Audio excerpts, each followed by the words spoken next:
Tonight on The Edge, they rallied to claim a spot in the Wild Card Series. Today, they swept the Houston Astros on their home turf. Now the 2024 Detroit Tigers will play in the American League Division Series. And this Cinderella season, really it is, continues. This is the first time the Tigers won a playoff series since 2013. And guess what? They did it the same way the Lions achieved its success, with a heck of a lot of grit. Fox 2's Dave Kinchin has more on the team that has restored the roar in Detroit. 3 cheers for Detroit, boys!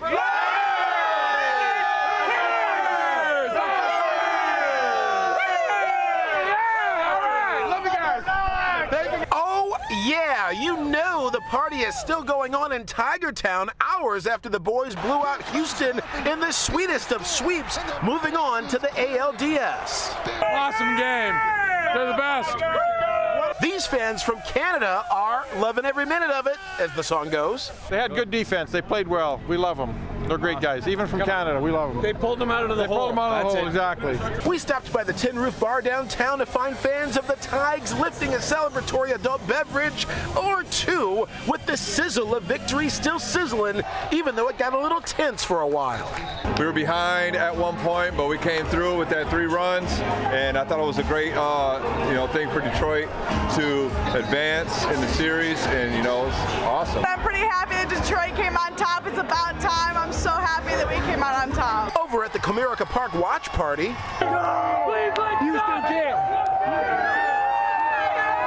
fans could not believe what they saw as they now look ahead to a rendezvous with Cleveland.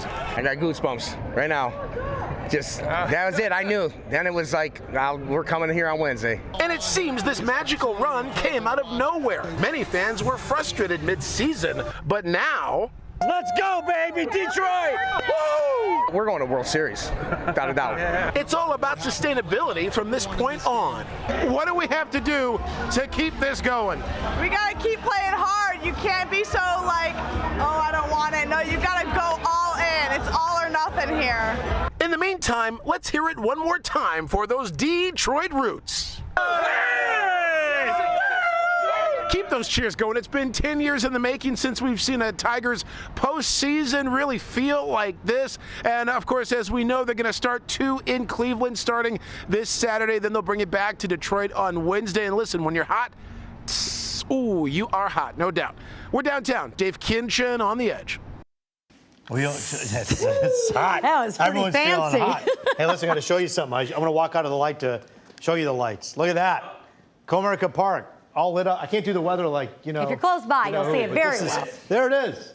How cool is that? Comerica Park live look. It is lit up, literally. Yeah. So exciting. Fantastic. We don't want to talk about the weather just yet, about what it's going to be like in a week, but the Tigers will have a home game on Wednesday. So we all want to know, and can you see anything next Wednesday that might be good? I'm saying it here now. The weather looks great for next Wednesday. You'll see it in the 7-day forecast. For us today, we had plenty of sunshine. No big storms anywhere across the lower 48. There is a weak system up to our north, but that's going to stay up there. Let me show you the daytime highs today. We topped out at 68 with all that sunshine. 70 in Mount Pleasant, close to 70 for Lansing and for Grand Rapids. Here are the numbers, pretty close to average for this early October.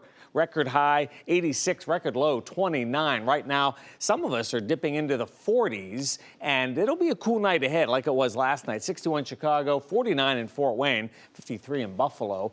High pressure is parked down over Youngstown, Ohio. That's going to give way. Here's that weak system that's going to bring us a few more clouds on Friday.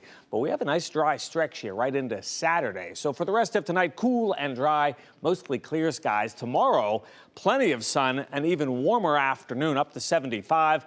More clouds for Friday. Saturday looks good. And then there's your Sunday forecast, a chance of a shower. And next Wednesday, that's when the Tigers are home, 67 for a high. But in October, that's pretty nice, Taryn. We'll check it for you at 4 a.m. All right, thanks, Rich. Well, a case of road rage turns to gunfire in Taylor. Police were called to the area of Telegraph and Eureka tonight. We're told a male driver was upset when a young woman pulled in front of him. And that's when police say he got out of his car and fired a gunshot, hitting her glove box. The woman luckily was not hit. The suspect was in a dark-colored Chrysler Pacifica. Police are actively looking for him tonight. What the cluck? Chaos breaks out at a new chicken restaurant in Heartland. Crowds gathered as they heard the owner of the franchise, Shaquille O'Neal, was going to make an appearance. But as Fox 2's Jessica Dupnack tells us, tempers got hotter than the spicy chicken. The food here at Big Chicken is delicious, and sometimes you get dinner and a show. This combo meal came with a BB gun in a backpack and 2 tasers.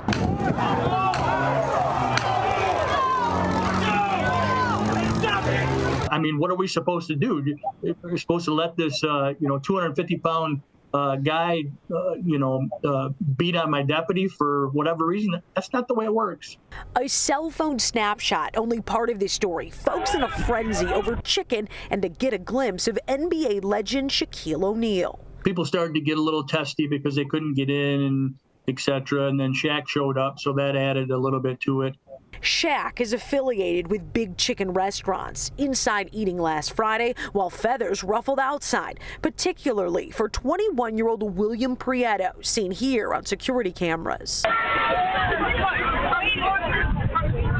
crowd had overheard some comments that led them to believe that the one guy had a pistol in his backpack. They'd eventually find a BB gun in his bag made to look like a pistol.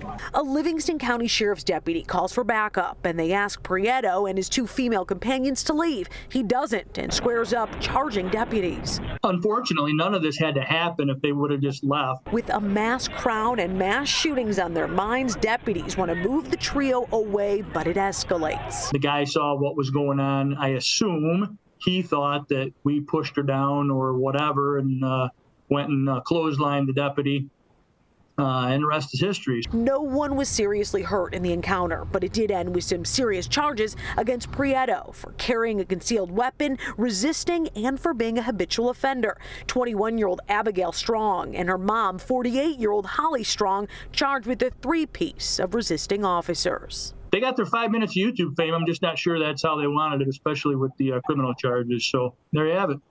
The sheriff says that the 2 tasers that were deployed did not take effect on Prieto, and that deputy that was clotheslined, he did suffer minor injuries. Reporting in Heartland, Jessica Dupnack on The Edge. It was just blood everywhere. I was shocked. I was just totally shocked. A request for Chick-fil-A turns into a brutal attack in Detroit. A receptionist at Harper Hospital says he was beaten after a young woman demanded to get past security to get her Chick-fil-A a fix. 62-year-old Terry Swanson says he tried explaining that only patients and visitors were allowed. After trying to help the woman understand the hospital's policy, her boyfriend pulled up, and that's when things took a turn. And he just got out of the car and decided that he was going to take it to a whole different level. And he told me he should hit me in my face. At that time, really, I thought he was just talking, and he went to swing at me, and when he swung at me, I blocked that. Terry suffered a fractured nose and injuries to his face, legs, and back. He's filing a police report and hopes the suspects will be tracked down and brought to justice. God bless their blood. May their memory be blessed. We are in the middle of a tough war against Iran's axis of evil, which seeks to destroy us.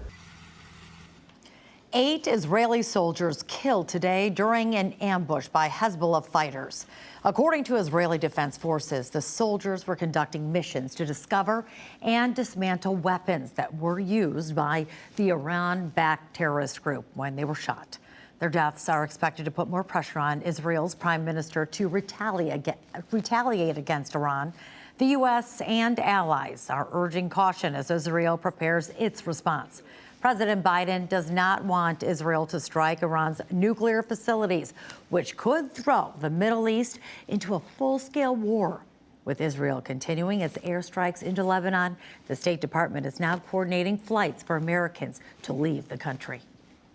And back here at home, hundreds of people gathered for the Stand with Lebanon rally in Dearborn. As death and devastation take over the Middle East, people here at home are calling for change. The Jewish state has been aiming for Hezbollah targets in Lebanon, leading to Iran striking back on Tuesday with the biggest ballistic missile attack in history. The Stand with Lebanon rally comes a week after protesters rallied outside the Henry Ford Centennial Library. Having in mind our brethren who are in Israel, who are under attack, and to have them in our prayers, that they also should have a good and happy and a sweet year. Rosh Hashanah starts during turbulent times in the Middle East. Jewish communities around the world are honoring the holiday with caution after increasing hostilities between Israel and Hamas. Rosh Hashanah translates from Hebrew to mean the head of the year. The holiday marks the start of the Jewish New Year. It begins the 10-day period of repentance ending with Yom Kippur, the most sacred of all Jewish holidays. Well, fresh off last night's CBS News vice presidential debate, J.D. Vance makes 2 campaign stops in Michigan, including a local visit to Auburn Hills. The Republican VP nominee took a shot at his opponent, Governor Tim Walz, saying he feels bad that Walz has to defend Vice President Harris. Vance also spoke about his vision for Michigan manufacturing and the future of the auto industry. Why are we trying to tell Americans that they've got to drive electric vehicles made in China? Why don't we send this message? This is America. Drive whatever the hell you want to, because we believe in freedom and we believe in choice in the United States of America. Look, if we pursue those policies that say, yeah, if you want to drive an electric vehicle, by all means, drive an electric vehicle. But if you want to drive a Michigan-built, gas-powered car, that is your right, and we're going to support your choice to do whatever you want to do, and we're going to build prosperity for Michigan workers in the process. Vance said we'll likely see him or former President Trump in Michigan every week until Election Day. That rings true with Trump set to rally in Saginaw tomorrow afternoon. Vice President Kamala Harris will be visiting Detroit and Flint on Friday. We are working to iron out the details for both events. It will be the vice president's first time stopping in Michigan since her live stream town hall with Oprah Winfrey 2 weeks ago.